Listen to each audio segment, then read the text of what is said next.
Back here, first things first, Undisputed coming up after our show, 9:30 sharp. Good morning, Jenny Taft. Tell us what you guys have on the rundown today. Good morning, Jenna. Hey, guys. Coming up on Undisputed, Kevin Durant went after the media yesterday.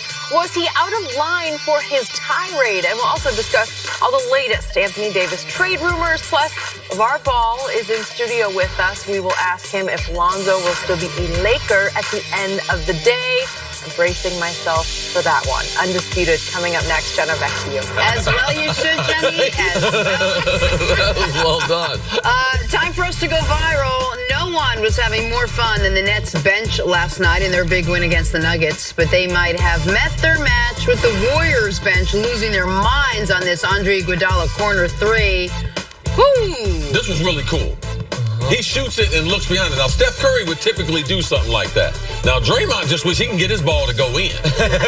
That's why he's excited. But watch Iggy. He shoots it. Catch that.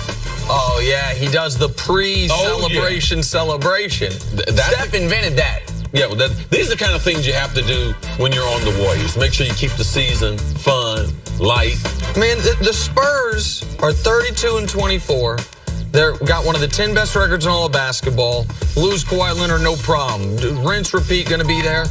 And they get beat by 40 last night because the Warriors are fully functional during the game. Now, after the game, things are a little bit different for them right now. Not as functional after the game. No, they're having fun, man. Not as functional. All right, let's talk about why they are not as functional. They crushed the Spurs, yes, by the aforementioned almost 40 points last night, 39. But that turned out to be a footnote to the bigger story, and that's Kevin Durant, his post-game press conference. The first one he's agreed to do in 8 days. It lasted only 3.5 minutes. Took a turn for the worse when he was peppered with questions about his impending free agency. Take a listen to Kevin Durant. We've noticed that you hadn't talked for a while. Is it anything to do with anything on your mind, or has it just been coincidence that you haven't talked for some time? Why do you care? Because you usually talk. Oh, well, I didn't feel like talking the last couple of days. It was anything in particular? No, I just didn't feel like it. Had anything to do with conversation about free agency? Yeah, that's the conversation you're going to have. I don't think about that type of stuff. That's your job. You've obviously been around the noise for so long. Is it bothering you more this year? Is it louder this year? It's unnecessary. You got to do Ethan Strauss, who come in here and just give his whole opinion on stuff and make it seem like it's coming from me. And he just walk around here, don't talk to nobody, just walk in here and survey and then write something like that. And now y'all piling on me because I don't want to talk to y'all about that. I have nothing to do with the Knicks. I don't know who traded Porzingis.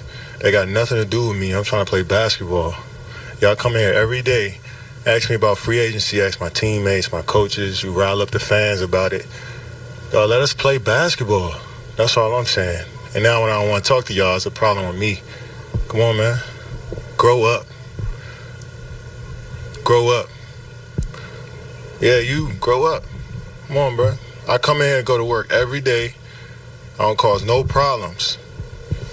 I play the right way. Well, I try to play the right way. I try to be the best player I can be every possession.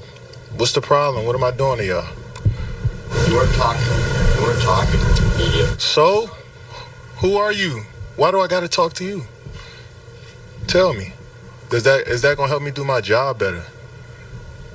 Nah, bro. I didn't feel like talking.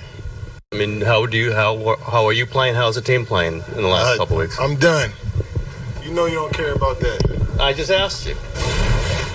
All right, Nick, what was your reaction to all of that? All right, first let me give a little context because yes, Kevin Durant hasn't talked and he hasn't talked since Kristaps got traded, but he was reacting to an article written by Ethan Strauss, an article that talks about his pending free agency, the belief that he's going to New York, and has a section in there about Durant's own personal frustration with not being considered the best player in the world. And that's what he's lashing out at. Let me just let the audience know who Ethan is. I don't know him personally. He and I actually have had a kind of back and forth that wasn't necessarily the most positive on Twitter back in the day, but he is a great reporter.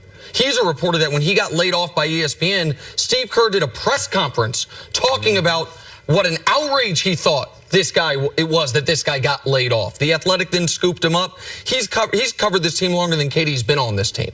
I only say that, not just media defending media, because he's not making things up. Okay, Kevin Durant's not lashing out at anonymously sourced bogus reporting. Right. Kevin Durant's upset at two things. One, that people are speculating, informed speculation, that he and his business partner, Rich Kleinman, are setting up shop and getting ready to set up shop in New York City. And two, that people are reporting, informed reporting, that Kevin Durant has expressed to people close to him how frustrated he is that he went to Golden State not only to win rings, but because he thought winning a ring was the only reason, having not won a ring was the only reason he was not considered the best player in the world. He won. And I would have thought that too. I mean, if you would have told me 2 years ago, he's going to go to Golden State, they're going to win back-to-back, he's going to be MVP of the finals, I'm like, oh, okay, we done moved over. Right. KD's the best player in the world now. And in this fashion, in LeBron's face in Game 3, 2 years ago, and then again in Game 3 last year. Not LeBron's face, but the biggest shot of the series.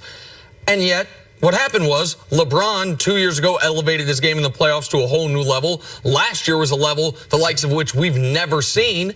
And so he didn't get that. And that kills him. That is not me guessing. That is as informed as I can be on that without being inside Kevin Durant's head. And so he is lashing out to those two different things. But what he is saying, see, is illogical. Part of the reason the NBA is so popular 11 and a half months a year is because people care about the transaction more than they care about the regular season. Yes. And now that there's not a bunch of suspense, thanks to how good Durant and the Warriors are for the playoffs, people, the most interesting thing about the 2018-19 season is what the 2019-20 season is going to look like, because while Kevin Durant's not considered the best player in the league, he right now is the most powerful. Because if he chooses not to leave, everything everyone else is doing is kind of meaningless. If he stays there, then we know how next season's going to end as well. I don't know why it makes him so angry. I don't know why he has to know that, of course, you can't just go to work, go home, not talk. He has to know that this is part of... No, I don't believe he knows that. Okay. I mean, he doesn't realize that there is a partnership between the player, the media, and the fans, because you can't reach all your fans on your own social media. There's a reason why they sell all these tennis shoes internationally. You know the reason why? Because the game of NBA basketball, which is the best basketball in the world, because they market it. Game. So all these guys are benefiting, but nothing impacted where we are in the NBA right now more than that guy making a decision after being ahead 3-1. Losing to the Golden State Warriors. That's the number one reason why we're in this spot. And then he doubled down on that and said, I'm going to join them. So you can blame yourself, because the optics on the NBA, no, they're not about the game. We can't care about you beating San Antonio, a playoff team, a great franchise, by 40 last night. You know the reason why, Kevin? Is because you joined the Warriors. And did it in a way where you're going to every year have to answer these questions, because it's been a 1+1. Yeah, because a 1+1. And how it structured. If this offseason the Warriors desperately wanted him to sign a 4-year deal, he could have also said yesterday, hey, man, I'm going to opt in at the end of the season. Right. Like, he had that option. And he has no obligation to do that.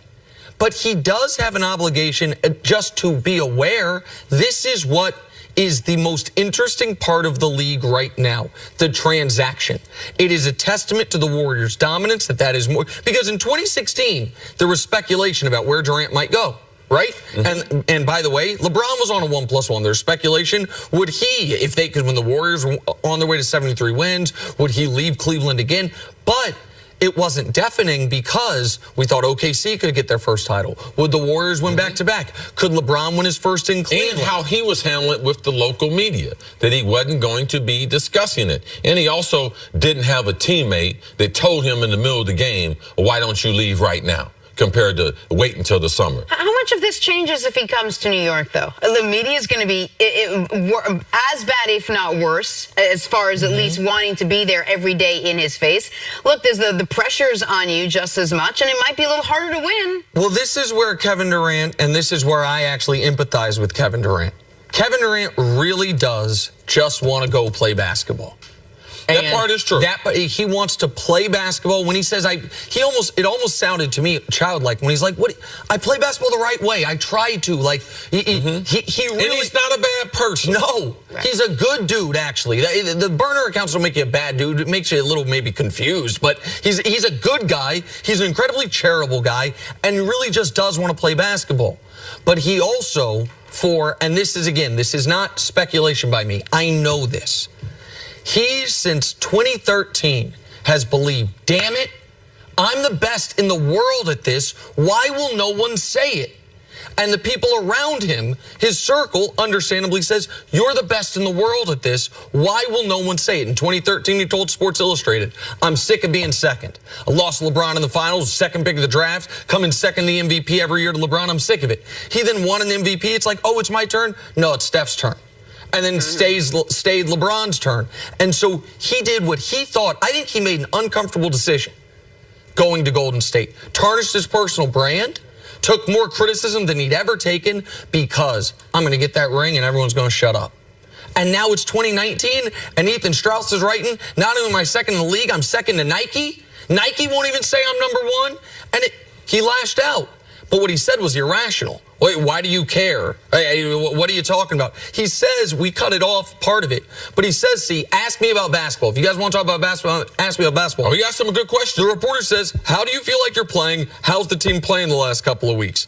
And then the most honest thing he said the whole time, I'm done. You know you don't care about that. Well, exactly. They were asking about what they care about, and you didn't want to answer it. So the shame of it is, see, for a guy that doesn't want to be discussed in the media like this, it's the NBA trade deadline day. They won by 40 points. The Kristaps stuff had quieted down. What do you want to talk about? Like, all you got to do is go there and be like, hey, guys, I'm not talking about free agency. This is the thing. I feel bad for Kevin Durant because he should be having the time of his life. Oh, my God. He's rich beyond his ever dreamed about. He's got power beyond his imagination.